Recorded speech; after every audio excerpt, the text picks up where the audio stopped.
Warren Buffett berkata begini, the happiest people do not necessarily have the best things.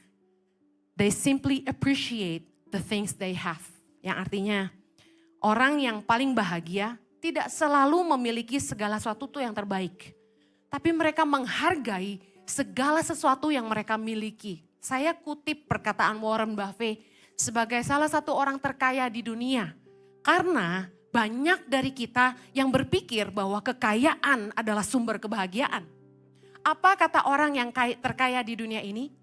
Orang yang bahagia tidak selalu memiliki yang terbaik. Tapi mereka mensyukuri, menghargai semua yang mereka miliki. Katakan amin. Orang-orang yang bahagia adalah mereka yang bisa mengucap syukur dalam segala keadaan. 1 Tesalonika 5 ayat 18 berkata, mengucap syukurlah dalam segala hal. Sebab itulah yang dikehendaki Allah di dalam Kristus Yesus bagi kamu. Saya belajar bahwa hidup akan lebih dinikmati kalau segala sesuatu disyukuri. Katakan amin. Waktu kita belum kaya, kita tetap bisa melewati itu. Betul enggak? Saya banyak melihat orang yang tidak kaya secara materi, rumah tangganya lebih rukun, lebih harmonis. Anak-anaknya jauh sekolahnya lebih sungguh-sungguh kebanyakan dibandingkan orang-orang kaya. Kenapa? Karena ketika kita kaya, kayaknya segala sesuatu jadi mudah. Anak-anak kita beroleh apapun yang mereka inginkan dengan lebih mudah. Kadang-kadang kurang mensyukuri. Sekolah pun jebol-jebol terus nilainya. Tapi ketika ada anak-anak yang tahu orang tuanya harus bekerja keras untuk bisa membiayai sekolah mereka. Mereka gak sedikit yang bekerja untuk mencari biaya kuliah sendiri. Dan bahkan banyak mereka yang bisa dapat beasiswa karena ngerti orang tuanya gak mampu. Jadi saya mau bilang gini, hidup ini kebahagiaan tidak bisa diukur dari miskin kaya. Tapi bagaimana kita mensyukuri semua yang ada. Apa sumber kebahagiaan di hidup Anda? Kata orang, gak mungkin bahagia kalau gak kaya. Bohong, orang bisa bahagia tanpa kaya. Pengkhotbah 10 ayat 19 kita baca sama-sama. Untuk tertawa, orang menghidangkan makanan. Anggur meriangkan hidup. Dan uang memungkinkan semuanya itu. Yang setuju bilang amin. Untuk berpesta dan bersuka cita, bahkan untuk melepas stres, orang biasanya tuh makan-makan. Siapa di sini yang kalau stres makan banyak?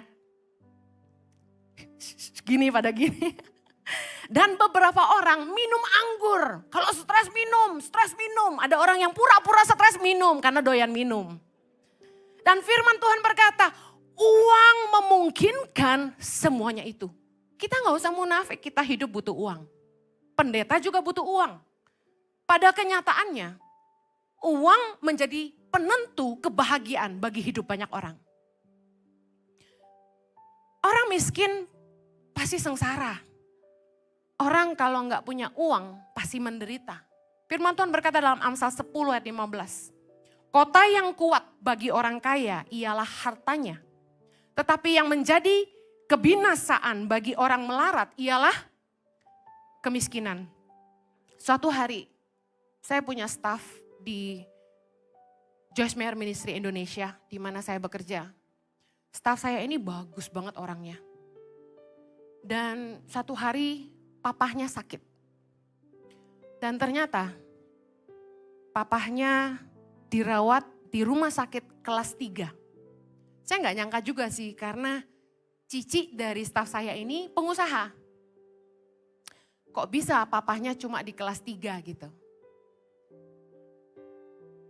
Saya melihat pasien-pasien yang dirawat di rumah sakit kelas 3 jujur sangat tidak nyaman ya.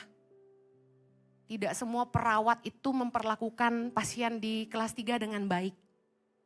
Saya pernah ngomong, di Indonesia ini kalau nggak punya uang, orang miskin kayaknya mati. Maaf ya, kayaknya terlalu kasar. Tetapi kenyataannya saya banyak lihat orang yang susah itu di Indonesia ini untuk mendapatkan perawatan medis yang baik itu sangat jarang, bukan tidak ada. Ada suster-suster dan dokter-dokter yang berhati mulia, tapi tidak semua. Bahkan banyak rumah sakit yang kalau kita masuk tuh harus bayar dulu. Saya waktu mau ngelahirin Excel, itu harus bayar DP, nggak punya duit, gesek kartu kredit Pak Jojo. Kita itu kalau bawa anak ke rumah sakit, kadang-kadang kesel, nggak mau diladenin meskipun sudah di emergency IGD, tetap suruh bayar dulu, ya bukan? Saya pernah marah sama salah satu rumah sakit di Kelapa Gading, karena Chloe waktu itu berusia 2,5 tahun. Sudah biru karena panas tinggi, udah 40 derajat. Saya kaget, saya setir sendiri subuh-subuh jam 2 pagi karena suami pergi pelayanan keluar kota, hampir tabrakan. Dan saya tidak bisa parkir mobil saya karena saya nyetir sendiri. Saya parkir di IGD, saya gendong Chloe, saya nggak peduli mobil saya. Saya langsung masuk ke dalam, apa yang terjadi? Nggak ada yang mau ambil anak saya dari pelukan saya. Suster maupun dokter. Mereka bilang apa? Ke administrasi dulu. Sedih saya. Saya pergi ke administrasi karena panik sudah tidak mau berdebat. Keselamatan anak saya lebih penting. Saya gendong dia ke admin. Dan saya lempar kartu kredit karena nggak bisa ambil dengan baik kan. Sudah setengah mati. Untung saya bawa dompet. Bayangin kalau waktu itu saya nggak bawa dompet. Saya langsung gini. Tolong mbak, cepat mbak gitu. Namanya seorang mamah ya, panik luar biasa. Udah biru. Saya cepat lari lagi masuk ke IGD. Tolong anak saya. Langsung dia cuma ambil gini dokter, obat penurun panas yang masuk maaf dari dubur itu loh. Cuma gitu aja loh suruh saya bayar dulu. Kemudian saya ngomong gini, Mbak lain kali lihat-lihat juga kali. Mestinya kan gak boleh milih-milih orang ya, tolong dulu orang yang sakit. Tapi ini saya tuh naik mobil kemari. Kok bisa ya Mbak gak mau ditolong dulu anak saya. Saya sampai harus lari gendong ke admin untuk bayar dulu baru kalian mau tangani anak saya. Gimana kalau ibu itu cuma naik becak gitu loh. Keterlaluan ya. Kenyataannya jadi orang miskin tuh sengsara. Staf yang saya cerita tadi memutuskan resign. Kenapa? Dia bilang Bu sambil nangis, saya senang banget kerja sama ibu. Tapi sejak papa saya sakit dan hanya bisa dirawat di ruang kelas 3. Saya bertekad, saya harus kaya. Dan saya tahu kalau saya kerja di dalam dunia pelayanan, saya tidak boleh mengejar kekayaan. Jadi saya mau resign supaya saya bisa jadi orang kaya. Anda tahu saat itu saya langsung nawarin dia gajinya 3 kali lipat. Siapa bilang kerja di yayasan atau gereja Anda miskin? Staf saya sudah berapa orang udah nyicil apartemen sendiri. Supir yang kerja sama yayasan aja udah nyicil apartemen sendiri. Kami enggak biarin orang susah. Ngapain bantu ribuan orang di luar sana kalau staf sendiri menderita? Ada amin? Staf kami enggak boleh miskin. Enggak boleh susah. Sebelum saya mati, mereka semua harus punya rumah.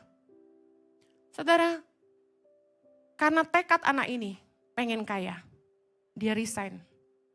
Membuat saya berpikir, orang miskin sangatlah sengsara. Kalau nggak punya uang, orang pasti menderita. Karena itu, berusahalah dan berdoalah supaya jangan sampai Anda dan anak cucu Anda miskin. Amen. Saya tidak mengaminkan ketika orang bilang gini, biar sonder gaji asal pakai dasi. Jadi pendeta harus miskin. Saya tidak aminkan itu. Dengar, sumber kebahagiaan tidak melulu soal harta. Kita semua memang butuh uang. Tapi kadang-kadang orang lupa bahwa ada harta yang tidak bisa diukur dengan uang. Dan ada kebahagiaan yang tidak bisa dibeli dengan uang. Kita akan bahas. Mazmur 104 ayat 15, baca sama-sama. Dan anggur yang menyukakan hati manusia. Dan yang membuat muka berseri karena minyak. Dan makanan yang menyegarkan hati manusia. Baca ayat ini. Ayat ini menggambarkan bahwa anggur dan makanan yang membuat orang senang. Benar, benar sekali. Waktu orang mau happy-happy pasti makan-makan dan minum anggur. Dan minyak yang membuat muka berseri, artinya apa? Istri-istri Anda perlu dirawat mukanya. Beliin serum Gi, Titip Pak Jojo beli di Israel. Ayat ini menggambarkan bahwa anggur dan makanan dan minyak itu penting di hidup kita. Dan semuanya itu butuh apa? Uang. Tapi sebenarnya bukan hanya tentang makan apa, tapi makan sama siapa. Yang setuju katakan amin. Tahukah Anda Tuhan tuh luar biasa. Bahwa Tuhan tahu manusia itu perlu merasa bahagia. Katakan amin. Tuhan telah menciptakan 4 hormon kebahagiaan dalam diri kita. Waktu dia menciptakan kita, katakan wow. Lihat bagaimana Tuhan menciptakan 4 hormon ini yang membuat kita merasa bahagia. Dan yang luar biasa gini, salah satunya sumber untuk menciptakan hormon bahagia itu adalah ini. Kita merasa bahagia saat kita makan enak dan makan bersama orang-orang yang kita sayang. Mari lihat. 4 jenis hormon bahagia, kita belajar ya. Percayalah gua Google banyak. Jangan takut, ini pasti benar. Kita perlu punya 4 hormon bahagia supaya kita punya kesehatan mental dan sehat tubuh. Hati yang bahagia adalah obat yang manjur kata firman Tuhan. Yang pertama dopamin, disebut hormon perasaan baik. Kemudian serotonin, membantu mengatur mood. Kemudian oksitosin, disebut hormon cinta. Kemudian yang keempat, endorfin. Nah, saya mau bahas tentang endorfin. Endorfin ini yang membuat kita itu bisa mengatasi stres dan menghandle rasa tidak nyaman. Dan juga di hormon tubuh kita ini, endorfin membantu kita untuk meredakan rasa nyeri. Nah, kadar endorfin dapat meningkat saat Anda melakukan aktivitas yang menyenangkan. Salah satunya menikmati makanan lezat, katakan yes. Berolahraga, loh dikit yang yes kalau berolahraga, giliran makanan enak yes gitu ya. Dan berhubungan intim. Suami-suami lihat istri, kamu mau bahagia? Cara meningkatkan hormon kebahagiaan, ini paling penting. Bagaimana meningkatkan hormon kebahagiaan? Number 1, terpapar sinar matahari pagi. Yang kedua, rutin berolahraga. Ketiga, mendengarkan musik. Keempat, meditasi, merenung firman. Saat teduh, penting. Menyembah Tuhan, itu penting. Yang kelima, makan bersama orang tersayang. Wow, kenikmatan yang kamu rasakan saat menyantap makanan lezat dapat memicu pelepasan hormon dopamin dan endorfin. Tak hanya itu, menyiapkan makanan lalu berbagi makanan bersama orang yang kita sayang bisa meningkatkan kadar oksitosin. Mama-mama, masak buat anak-anak dan suami membuat happy. Dan ketika kita makan bersama itu juga bikin happy. Makanya penting keluarga-keluarga minimal sehari harus makan sama-sama. Mau makan pagi boleh, makan siang boleh, makan malam boleh. Minimal sehari sekali, makan sama-sama. Dan kalau mau bahagia, Anda harus makan sama orang-orang yang Anda sayang. Nah, ada beberapa makanan yang juga bisa berdampak untuk menambah hormon kebahagiaan. Salah satunya makanan pedas, yogurt, kacang-kacangan, telur, dan lain-lain. Oke, ini yang saya mau tekanin. Bahwa luar biasa sekali firman Tuhan. Anggur menyukakan hati manusia, makanan yang menyegarkan hati manusia. Ternyata benar. Hormon kebahagiaan meningkat ketika kita makan enak. Nah, tadi saya bilang sebenarnya bukan tentang makan apa, tapi makan dengan siapa. Makan dengan orang-orang yang kita sayang membuat hormon bahagia meningkat. Katakan amin. Nah, ada yang lebih keren lagi. Ini bapak-bapak pasti senang sekali. Detik.com menuliskan, efek bahagia, makan bareng teman sama seperti bercinta. Wow, ini cewek dulu ya, ini cewek. Makan siang bersama teman ternyata memiliki efek yang sama ketika sedang berhubungan seks. Sebuah studi di Amerika mengungkapkan saat bersama teman-temannya, wanita akan melepaskan oksitosin, hormon yang sama yang membantu seseorang meraih orgasme saat bercinta. Makanya gak heran ibu-ibu tuh sering ngumpul-ngumpul makan-makan arisan. Ternyata itu membuat mereka bahagia. Nah bapak-bapak jangan marah. Kenapa? Karena gini, perempuan sehari katanya perlu melepaskan berapa puluh ribu kata? 20.000, 25.000, tergantung istrimu cerewet atau enggak. Nah, bayangin ketika dia sudah melepaskan semua kata-kata itu, Anda di rumah tuh sejahtera. Jadi Anda bilang gini sama istrimu, kamu harus cari teman, kamu harus cari teman, yes. Ayo tepuk istrinya, kamu harus cari teman, teman sumber bahagia. Makanya kenapa cewek-cewek lebih senang makan sama teman-teman daripada berhubungan seks. Kenapa? Ayo. Karena kalau makan dia senang, tapi buat berhubungan seks dia harus nyenangin suaminya. Itu.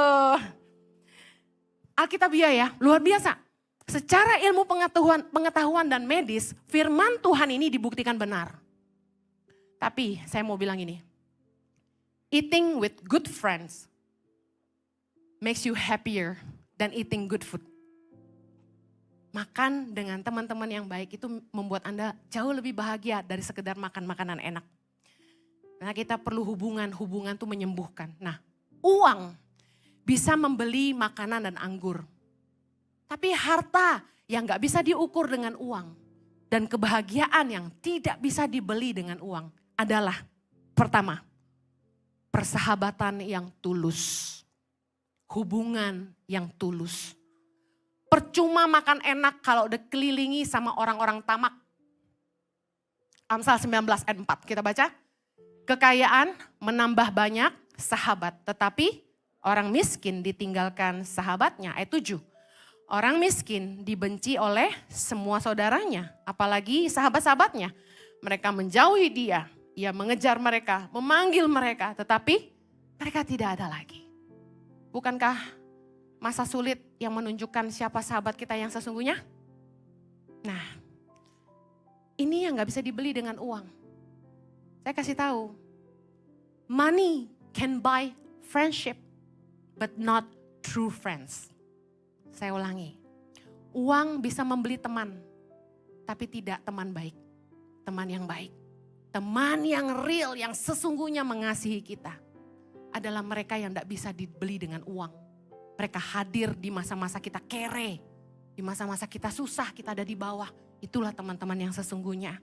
Amsal 17 ayat 17 berkata, seorang sahabat menaruh kasih setiap waktu dan menjadi seorang saudara dalam kesukaran.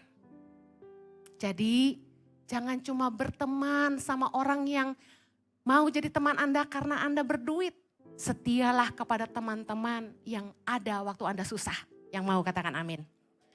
Yang kedua, harta yang tidak bisa diukur dengan uang dan kebahagiaan yang tidak bisa dibeli dengan uang. Yang kedua adalah keluarga yang bahagia. Punya pasangan dan anak-anak yang baik itu tidak bisa dibeli dengan uang. Yang setuju katakan amin. Istri yang berakal budi dan cakap itu melebihi harta. Amsal 31 ayat 10 sama-sama. Istri yang cakap, siapakah yang akan mendapatkannya? Ia lebih berharga daripada permata. Amsal 12 ayat 4, istri yang cakap adalah mahkota suaminya. Tetapi yang membuat malu adalah seperti penyakit yang membusukkan tulang suaminya. Money can get you a pretty wife, but money cannot guarantee you a good one. Uang bisa memberi Anda istri yang cantik, tapi tidak bisa memberi garansi istri yang baik. Amsal 19 ayat 14. Rumah dan harta adalah warisan nenek moyang. Tetapi istri yang berakal budi adalah karunia Tuhan. Anda bisa dapat istri yang semlohai, aduhai. Kalau Anda kaya, yang biasanya cuantik, ngelingsing, putih, mulus, tinggi, kayak artis, udah gone by gone. Udah dibeli sama yang papan atas. Nah, jangan nganggap remeh yang masih jomblo hari ini. Karena mereka yang masih jomblo hari ini, pasti mereka yang tidak gampang dibeli. Dengar, jangan cuma lihat fisik yang baik, tapi carilah yang hatinya baik. Buat apa cantik jelita kalau tidak setia? Buat apa Anda lihat mulusnya aja, tapi bikin malu Anda? Yuk, jangan hanya menilai dengan mata. Bergaullah dengan semua orang. Kenalilah hati mereka. Urusan cantik serahkan sama pakar kecantikan. Don't worry, Semuanya bisa dipermak, asalkan Anda mau bayar harganya. Suami yang takut akan Tuhan dan setia melebihi harta. Bapak-bapak bilang, amin. Cuma satu. Mazmur 128 ayat 4. Sesungguhnya demikianlah akan diberkati orang laki-laki yang takut akan Tuhan. Amsal 20 ayat 6. Banyak orang yang menyebut diri baik hati, tetapi orang yang setia, siapakah menemukannya? Saya kasih tahu buat apa nikah sama suami yang kaya, kalau tidak setia, mana mungkin bahagia. Suami yang takut akan Tuhan, suami yang sayang sama Anda, yang setia sama Anda, yang sayang sama anak-anakmu, yang mau kerja keras untuk kamu, tanggung jawab, komitmen. Apapun yang kamu lakukan, sebawel apapun kamu, sejahat apapun kamu, dia tetap setia sama kamu. Saya kasih tahu, itu karunia Tuhan. Dan saya dapat satu, haleluya. Anak-anak yang baik dan takut Tuhan adalah harta yang berharga, katakan amin. Amsal 29 ayat 3, orang yang mencintai hikmat menggembirakan ayahnya. Tetapi siapa yang bergaul dengan pelacur memboroskan harta. Amsal 28 ayat 7, orang yang memelihara hukum adalah anak yang berpengertian. Tapi orang yang bergaul dengan pelahap mempermalukan ayahnya. Percuma punya harta melimpah kalau tidak bisa diteruskan sama anak-anak kita. Setuju bilang amin. Firman Tuhan Amsal 27 ayat 24 berkata gini, karena harta benda tidaklah abadi. Apakah mahkota tetap turun-temurun? Punya anak-anak yang sifatnya enggak baik, karakternya enggak baik, malas. Enggak peduli Anda kaya apa, satu hari Anda enggak ada, semuanya habis juga. Makanya harta terbaik itu anak-anak yang baik, anak-anak yang takut Tuhan, anak-anak yang hormat sama kita. Katakan amin. Harta yang tidak bisa diukur dengan uang dan kebahagiaan yang tidak bisa dibeli dengan uang. Yang ketiga, karunia menikmati hidup. Pengkhotbah 6 ayat yang kedua. Baca sama-sama. Orang yang dikaruniai Allah kekayaan, harta benda dan kemuliaan. Sehingga ia tak kekurangan suatu pun yang diingininya. Tetapi orang itu tidak dikaruniai kuasa oleh Allah untuk menikmatinya. Melainkan orang lain yang menikmatinya. Inilah kesia-siaan dan penderitaan yang pahit. Kuasa menikmati hidup adalah karunia Tuhan. Saya kasih contoh. Ingat, kita kaya, belum tentu kita bisa rasa.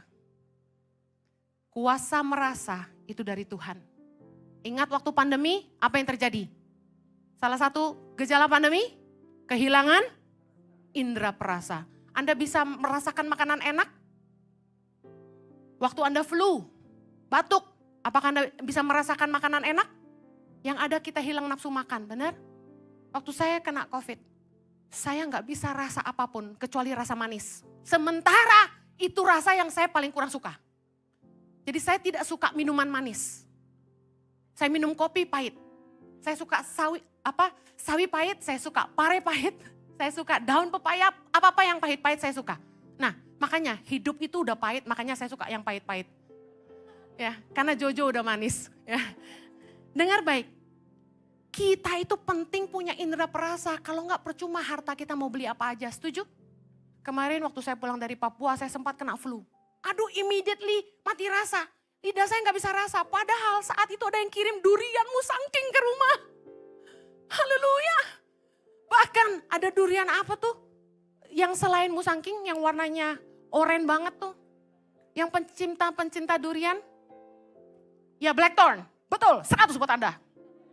Nah, aduh saya tuh gak pernah makan. Jadi begitu tahu itu blackthorn, oh my God. Saya langsung bilang sama staf saya, tolong ambilin Tupperware dong. Simpen sedikit, kalau mama udah sembuh minggu depan, mama mau makan.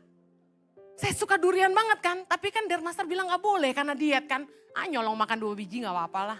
Nah, saudara tahu, makanan enak dan mahal di depan mata. Blackthorn dan musangking mahal bukan?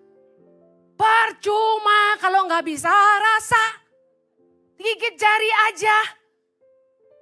Nasi goreng kambing kebon sirih. Ada yang kirim ke rumah. Kok kamu tahu sih saya suka? Makasih loh.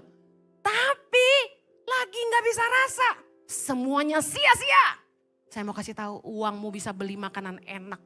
Tapi rasa enak itu datang dari Allah.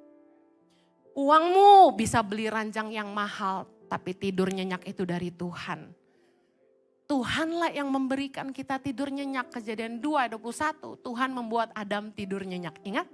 Dan banyak ayat bagaimana Tuhan membuat manusia tertidur nyenyak. Nah, saya mau baca Pengkhotbah 5 ayat 11. Baca sama-sama. Enak tidurnya orang yang bekerja, baik ia makan sedikit maupun banyak, tetapi kekenyangan orang kaya sekali-kali tidak membiarkan dia tidur. Orang kaya bisa beli ranjang yang enak, tapi belum tentu bisa tidur nyenyak. Yang setuju katakan amin. Seorang konglomerat dengan sangat terkejut melihat supirnya tidur panas-panasan di bagasi mobil yang dibuka. Sementara tiap malam dia harus tidur jam 3. Saya menyaksikan orang yang sangat kaya raya. Tiap malam harus minum obat tidur. Sungguhlah benar kata firman Tuhan. Percuma kita punya harta benda kalau tidak ada karunia menikmatinya. Kita ajak supir makan, ajak suster makan. Kita sendiri gak boleh makan kambing, gak boleh makan babi, gak boleh makan santan, gak boleh minum manis-manis. Sementara mereka makannya enak bener. Ngiri gak kita? Siapa bilang harta sumber kebahagiaan? Karunia untuk bahagia dan menikmati hidup itu datang dari Tuhan. Amin. Bahkan istri yang asik buat diajak hidup itu karunia Tuhan. Amin. Anda lihat. Nih tadinya gue mau lewatin tapi penting kayaknya. Kita lihat ayatnya. Pengkhotbah 9 ayat 9. Nikmatilah hidup dengan istri yang kau kasihi seumur hidupmu yang sia-sia. Yang dikaruniakan Tuhan kepadamu. Saya kasih tahu. Punya pasangan yang bisa diajak menikmati hidup itu karunia Tuhan. Banyak pasangan yang gak asik diajak hidup. Berapa banyak suami-suami yang pergi ke luar negeri. Katanya meeting tapi mijit yang penting-penting. Istrinya di Indonesia sendirian aja. Masa hidup bisa bahagia kayak begitu? Saya kasih tahu ya, waktu kita masih sederhana, kayaknya makan sepiring berdua itu bahagia, nikmatnya luar biasa. Tapi orang kaya makan duduknya jauh banget, saking kegedean mejanya. Kursinya 10-10 kanan kiri, kowe nang kono aku kan nang kene. Dah waduh. Yang gak ngerti bahasa Jawa nanti saya terjemahkan di subtitle aja. Yang berikutnya, harta yang tidak bisa diukur dengan uang dan kebahagiaan yang tidak bisa dibeli dengan uang adalah rasa aman dan kedamaian. Mazmur 4 ayat 9, baca sama-sama. Dengan tentram aku mau membaringkan diri lalu segera tidur. Sebab hanya Engkaulah ya Tuhan yang membiarkan aku diam dengan aman. Semakin banyak harta seseorang justru semakin ia merasa gak aman. Ada amin? Amsal 15 ayat 16, sama-sama yuk. Lebih baik sedikit barang dengan disertai takut akan Tuhan daripada banyak harta disertai dengan kecemasan. Amsal 13 ayat 8, kekayaan adalah tebusan nyawa seseorang. Tetapi orang miskin tidak akan mendengar ancaman. Sih, ada bersyukurnya gak Anda gak kaya raya? Yang penting sederhana. Mau makan cukup, mau sekolah cukup, bisa bayar BPJS. Ada amin? Dengar baik. Orang kaya aja banyak satpamnya, menandakan rasa aman gak bisa dibeli dengan uang. Yang terakhir, harta yang tidak bisa diukur dengan uang dan kebahagiaan yang gak bisa dibeli dengan uang adalah hikmat, kepandaian, takut akan Tuhan, dan perlindungan Tuhan. Yesaya 33 ayat 6, sama-sama yuk. Masa keamanan akan tiba bagimu, kekayaan yang menyelamatkan ialah hikmat dan pengetahuan, takut akan Tuhan. Itulah harta benda Sion. Terakhir Amsal 2. Ini penting banget. Ayat 6 kita baca yuk. Karena Tuhanlah yang memberikan hikmat. Dari mulutnya datang pengetahuan dan kepandaian. Ia menyediakan pertolongan bagi orang yang jujur. Menjadi perisai bagi orang yang tidak bercela lakunya. Sambil menjaga jalan keadilan dan memelihara jalan orang-orangnya yang setia. Ayat 9. Maka engkau akan mengerti tentang kebenaran, keadilan, dan kejujuran. Bahkan setiap jalan yang baik. Ayat 10, karena hikmat akan masuk ke dalam hatimu. Dan pengetahuan akan menyenangkan jiwamu. Kebijaksanaan akan memelihara engkau. Kepandaian akan menjaga engkau. Ayat 12, supaya engkau terlepas dari jalan yang jahat, dari orang yang mengucapkan tipu muslihat, dari mereka yang meninggalkan jalan yang lurus dan menempuh jalan yang gelap, yang bersuka cita melakukan kejahatan, bersorak-sorak karena tipu muslihat yang jahat, yang berliku-liku jalannya dan yang sesat perilakunya. Ayat 16. Supaya engkau terlepas dari perempuan jalang, dari perempuan yang asing, yang licin perkataannya, yang meninggalkan teman hidup masa mudanya dan melupakan perjanjian Allahnya. Sesungguhnya rumahnya hilang tenggelam ke dalam maut, jalannya menuju ke arwah-arwah. Segala orang yang datang kepadanya tidak balik kembali dan tidak mencapai jalan kehidupan. Amin. Dengar baik, hikmat, kepandaian, takut akan Tuhan, kebijaksanaan, perlindungan Tuhan, penyertaan Tuhan, tidak bisa dibeli dengan uang. Ada di sini yang udah nabur miliatan lebih disertai Tuhan daripada yang naburnya cuma 100.000. Nah, semua itu karunia Tuhan. Ingat ini, kita butuh uang, tapi uang bukan sumber kebahagiaan. Tuhanlah yang memberikan kebahagiaan. Kita berdoa. Bapa di sorga, kami bersyukur untuk harta yang tidak bisa diukur dengan uang. Dan kebahagiaan yang tidak bisa dibeli dengan uang. Tapi Tuhan berikan cuma-cuma bagi mereka yang mengasihi Dia. Persahabatan yang tulus. Keluarga yang bahagia. Karunia menikmati hidup. Rasa aman dan kedamaian. Hikmat, pengetahuan, kebijaksanaan, takut akan Tuhan dan perlindungan Tuhan. Semuanya Tuhan curahkan kepada kami semua secara adil dan merata. Terima kasih, hamba-Mu berdoa agar umat-Mu tidak mengejar harta, tapi mengejar Allah dalam hidup mereka. Mencari dahulu kerajaan Allah dan kebenarannya. Dan kami percaya semuanya ditambahkan dalam hidup mereka. Engkaulah sumber kebahagiaan kami. Dalam nama Yesus. Yang diberkati Tuhan sama-sama katakan amin.